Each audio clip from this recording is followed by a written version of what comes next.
Hi అందరికీ welcome back to my channel. ఇది నిన్నటి మినీ బ్లాగ్ అండి. ఇక నిన్న ఈవినింగ్ కొంచెం మిషన్ వర్క్ ఉంటే అదైతే ఫినిష్ చేశాను. ఇక తోటకూర వేపుడు అయిపోయేసరికి ఇక బంగాళదుంప టమాటా కూర అయితే వండాను అనమాట. ఇక ఆ తర్వాత పిల్లల్ని ఇద్దరిని కూర్చోబెట్టి చదివించాను. ఇక మ్యాథ్స్ ఇంగ్లీషు నేను చెప్తాను, తెలుగు అయితే మా వారైతే చెప్తారనమాట.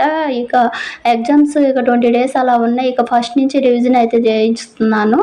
ఇక వీళ్ళని చదివించుకున్న తర్వాత కూర్చొని ఒక గంట మాత్రం ఖచ్చితంగా చదివిస్తాను. ఇక ఈయనైతే ఈరోజు సంతకు ఆయనైతే వెళ్ళొచ్చాడు. ఇక నిలుపురుగులు ఇది ఆల్బెండ జొలు తీసుకురమ్మంటే ఒక నెల రోజులైంది వేసి, అందువల్ల వేద్దామని చెప్పి ఒకసారి ఇక ఈయన ఎన్ని కవర్లలో తెచ్చారు చూడండి. నేనైతే ఒక గొడ్డ సంచి అయితే తీసుకెళ్ళి అన్నీ దాంట్లో వేసుకొచ్చుకుంటా, కవర్లు ఎక్కువ యూజ్ చేయను. పాపం ఆయన అటు నుంచి అటు వెళ్ళారుగా సెంటర్ నుంచి, అందుకని అన్ని కవర్లలో తెచ్చాడు. ఇక ఉలవలు తీసుకొచ్చాడు పిల్లలకి ఆదివారం.